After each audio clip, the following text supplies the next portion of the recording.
मालेगाव।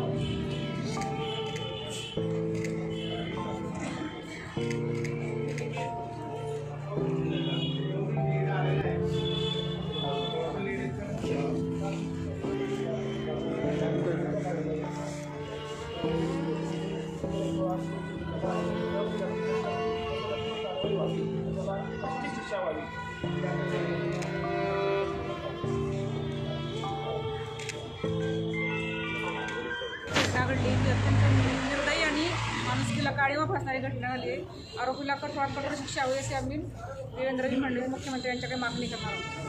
जी मालेगावजवळ घटना घडली, आमच्या 4 वर्षाच्या चिमुकलीवर एका नराधमाने जे कृत्य केले एवढं घृणास्पद आहे। आम्ही जास्त बोलणार नाही। एकच प्रशासनाला आम्हाला कळकळीची विनंती आहे की त्याला फास्ट ट्रॅकमध्ये टाकून जेवढं लवकर होईल तेव्हा त्याला फाशीची सजा द्या। याच्या पलीकडे त्याला कोणती सजा नाही झाली पाहिजे असं नराधमाला।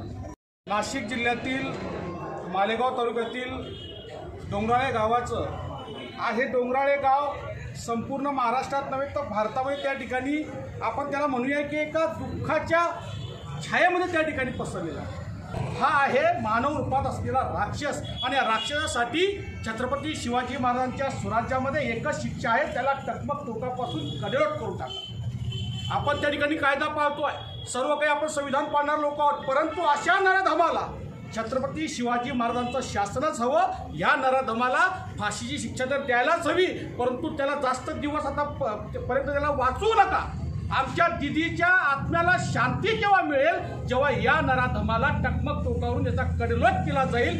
मी पोलीस प्रशासनाला विनंती करतो की याचा एन्काउंटर पण करून टाका। ही उत्कीर्ण भावना आहे, आपण सर्व संविधानाने चालणारे लोक आहोत, परंतु ही उत्कीर्ण भावना आहे सर्वजण माणसाची की अशा नराधमाला जास्त वेळ जिवंत ठेवू नका। ही सर्व समाज मनाची आहे, हा कोणत्या एका समाजाचा विषय नाही आहे, हा सर्व जाती धर्माचे हे लोक त्या ठिकाणी आलेले आहेत। आणि ही जी विकृती आता ह्या नराधमाने पेरली आहे तिचं मुळात सकट जर का उपयाचं असेल तर छत्रपती शासनानुसार त्याचा कडेलोट केल्याशिवाय आम्ही थांबणार नाही। इथं आमच्यासारख्या स्वराज्य रक्षक मावळाच्या ताब्यात त्याला द्या, आम्ही त्याला त्या ठिकाणी शासन करू।